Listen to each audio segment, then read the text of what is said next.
vamos a ver. ¿Hubo pacto de Enrique Peña Nieto con Andrés Manuel López Obrador para no enjuiciarlo? Mira, de lo que estoy seguro que sí hubo pacto fue de que Enrique, bueno, es que Enrique, Enrique Calderón fue de no meter las manos para no violentar al país. Creo que ese fue el pacto que pudo haber establecido el presidente Peña Nieto con el presidente López Obrador, de no hacer movimientos bruscos para que no se llenara de sangre más todavía el país. Entonces creo que en ese sentido sí hubo pacto, acordaron, pero también el voto masivo que se le dio al presidente López Obrador pues no dejaba también mucha posibilidad como para negociar un pacto de impunidad a cambio de una transición suave, como la que se dio finalmente. Yo siento finalmente que el presidente de la República, el López Obrador, ha sido muy respetuoso con el presidente, con el expresidente Peña Nieto, pero creo que se está malinterpretando mucho ese respeto que ha establecido, porque sabemos que el presidente pues se refiere a Borolas y se refiere al otro marihuano de Vicente Fox, ¿no? Se refiere así en términos muy, muy despectivos a veces y hasta populares, pero no así lo hace con el presidente, con el expresidente Peña Nieto. Entonces, eso nos da mucho que pensar. No quiero que haya una especulación. A pesar de que también, uno de sus principales elementos en su gobierno, Emilio Lozoya, incluso un primer intento de una orden de aprehensión a Luis Videgaray, su exsecretaria de Desarrollo Social, Rosario Robles, pues sí hay al menos una intención en los niveles inferiores del jefe del Ejecutivo de esos entonces. Así que, pues, hay materia de análisis. No, sí, por supuesto, pero también, o sea, qué bueno que dices que hay materia de análisis, mi querido Manuel, porque a final de cuentas también habríamos que ver la intervención, por supuesto, que no la podemos negar, del presidente López Obrador para evitar que Cienfuegos fuera sentenciado en Estados Unidos. Y el general Cienfuegos, el jefe, el titular de la Sedena en el gobierno de Peña Nieto, pues fue prácticamente rescatado por una misión diplomática del presidente López Obrador. Y entonces, eso habla pues de algo, ¿no? No sé si la negociación, no sé si el acuerdo de pacificación entre los grupos para evitar fuegos amigos allá a las alturas, pues podría ser únicamente con los militares o también tenga que ver la cobertura de Enrique Peña Nieto. Pero yo quisiera pensar por salud mental, emocional y hasta profesional que no existe ese pacto y que vamos dándole tiempo al tiempo y vamos viendo cómo desarrolla el presidente López Obrador su propia estrategia política, porque finalmente, no te olvides, López Obrador es un buen estratega, creo que es el mejor estratega político que hemos visto en los últimos 50 años en México. Entonces hay que ver hacia dónde está llevando sus cartas, cómo está manejando y qué es lo que está haciendo con ese mensaje que nos está mandando, ¿no? ¿Qué cree que gana el presidente López Obrador o qué cree que estabiliza con el rescate de Cienfuegos al país? Recordar que también incluso Marcelo Ebrard había dicho que extraditar a Cienfuegos y para no hacerle nada sería un suicidio, y eventualmente eso fue lo que pasó, ¿no? Una exoneración. ¿Qué Exacto. cree que es lo que gana López Obrador o estabiliza entre las Fuerzas Armadas o, como usted bien lo menciona, para la pacificación del país? Mira, yo no creo bueno, lo que puede ganar es credibilidad nacional y conservar la dignidad nacional también de este gobierno. Creo que eso es lo que gana. Sin embargo, creo que el presidente López Obrador está siendo víctima de una presión, le están haciendo como manita de puerco los grupos militares en México. Hay un grupo militar, no debemos de dejar de reconocerlo, que hay un grupo de 30 y se me va el nombre, 30 y tantos generales, se va el número de 30 y tantos generales que controlan la Secretaría de la Defensa Nacional y que ellos son los que ponen y mueven y quitan relaciones entre la propia Secretaría de Defensa Nacional, y ellos son los que han pedido mayor presencia, no nada más en este gobierno, mayor participación en el gobierno, tanto en el de Felipe Calderón como en el de Enrique Peña Nieto, y ahora en pues hoy vemos a un ejército que traslada vacunas, que lleva vacunas, que hace programas de vacunación, que construye hospitales, que construye sucursales bancarias, que construye aeropuertos. Entonces hoy vemos un ejército muy, muy, muy participativo, un ejército que promovió, por supuesto, una legalización de su presencia en la calle justamente en esta administración. Vemos un ejército que en la administración de Peña Nieto, pues promovió la creación de otras instancias, de la Ley de Seguridad Nacional, por ejemplo, que les daba muchas facultades. Vemos en el gobierno de Calderón un ejército que pidió una participación activa en la guerra contra el narcotráfico, y esto solamente se traduce en beneficio económico. Esto les beneficia económicamente mucho a una élite de militares.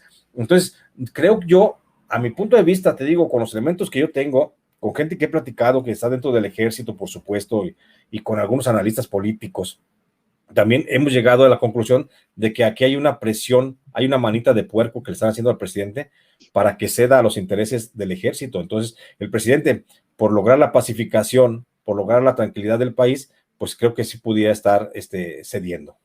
Profesor Jesús Lemus, se nos acabó el tiempo y está buenísima la plática. A ver, últimas 3 preguntas. Échale. ¿Hay riesgo de un golpe de Estado? Podría ser. Es que es una pregunta bien riesgosa. Bueno, pero está bien, no pasa nada. Yo veo muchas ambiciones dentro del ejército, como te lo estoy diciendo. Tienen muchas ambiciones económicas actualmente. Ojalá que no lleguen a la ambición política.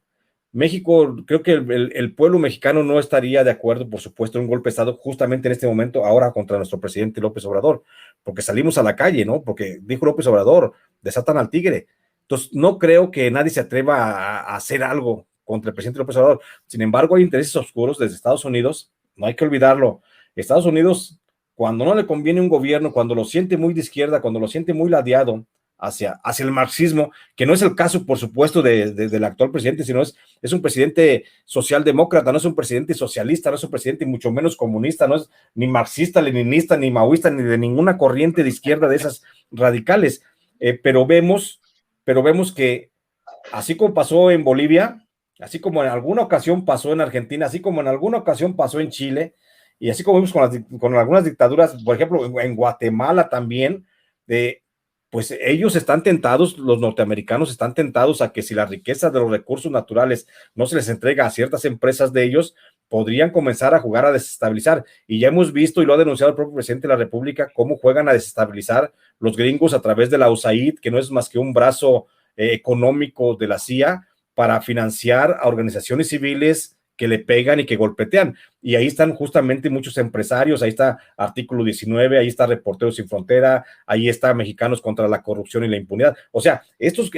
grupos que se venden al mejor postor y que van y que les dan las nalgas a los gringos, ellos podrían ser los apátridas que podrían estar jugando a ese juego perverso en el que perderíamos todos los mexicanos, ¿sí? Yo veo, ojalá nunca pueda suceder eso en México, un golpe de Estado, pero veo que se están alentando mucho a algunas organizaciones sociales, civiles, y podría ser hasta algunas militares si llegaran a tener la ambición política, que se podría dar esa posibilidad. Ok.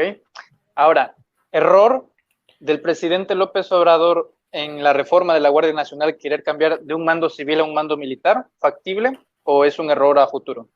Es un error a futuro, porque te digo, es seguirle dando, como dice Molotov, más poder al poder, y si le das más poder al poder, más duro te van a venir a coger.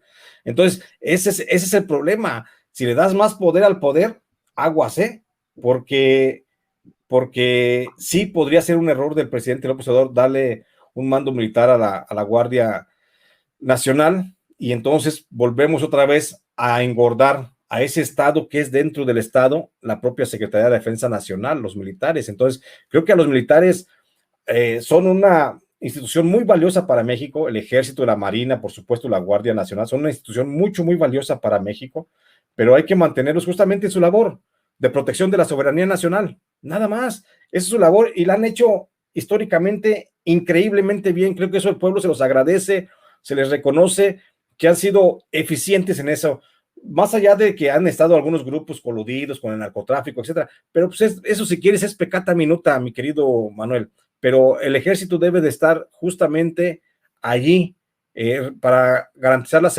seguridad y la soberanía nacional, no para querer ser gobernantes. Entonces, eso es lo que pienso que podría ser un error al dar un mando militar a la Guardia Nacional. Muy bien. Y finalmente, la última pregunta.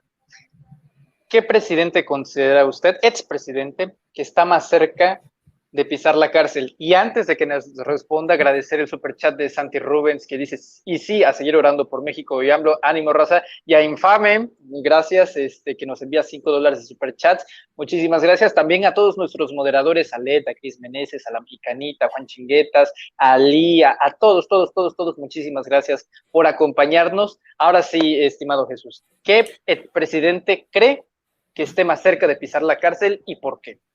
Yo, sin duda y sin temor a equivocarme, mi querido Manuel Pedrero, creo que el presidente que está más cerca de pisar la cárcel es justamente Enrique Peña Nieto.